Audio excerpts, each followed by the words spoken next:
আমি শুভেন্দু অধিকারী, আপনাদেরকে ভাঙিয়ে রাজনীতি করি না। হিসাব আপনারা নিয়েছেন 21-এ, আর একবার ভালো করে সুদটা হিসাব 26-এ নিতে হবে, বাকিটা আমি করে দেবো। এক হচ্ছে 21-এ মমতা ব্যানার্জি যখন ভোটে দাঁড়ায়, যারা নিখোঁজ পরিবার ছিল, সুপ্রিম কোর্টের নির্দেশে তাদেরকে সরকার 4 লক্ষ টাকা করে দেয়। 18ই জানুয়ারি পেটালির পাশে সভা হয়েছিল, আপনারা জানেন।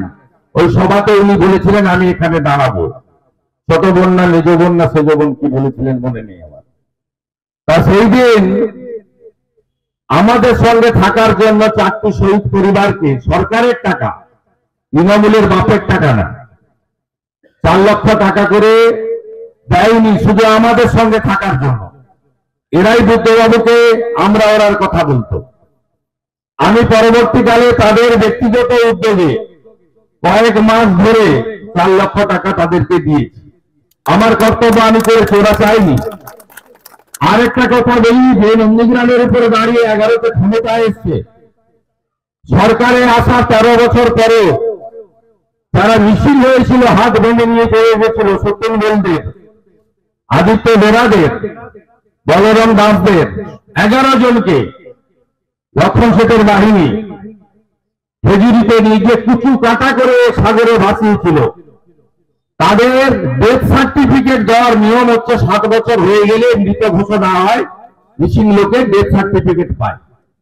আপনাকে দুঃখের সঙ্গে বলছি, মমতা ব্যানার্জির চরিত্রটা শুধু জেনে রাখুন।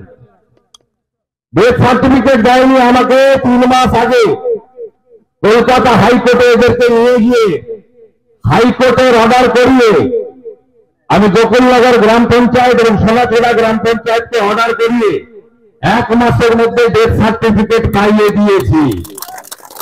আমি শুভেন্দু অধিকারী, আপনাদেরকে ভাঙিয়ে রাজনীতি করি না। মমতা ব্যানার্জি আপনাদের দয়ায় মুখ্যমন্ত্রী, আর ডেথ সার্টিফিকেটের মতো কাজটা করেননি। হিসাব আপনারা নিয়েছেন 21-এ, আর একবার ভালো করে সুদটা হিসাব 26-এ নিতে হবে, বাকিটা আমি করে দেবো।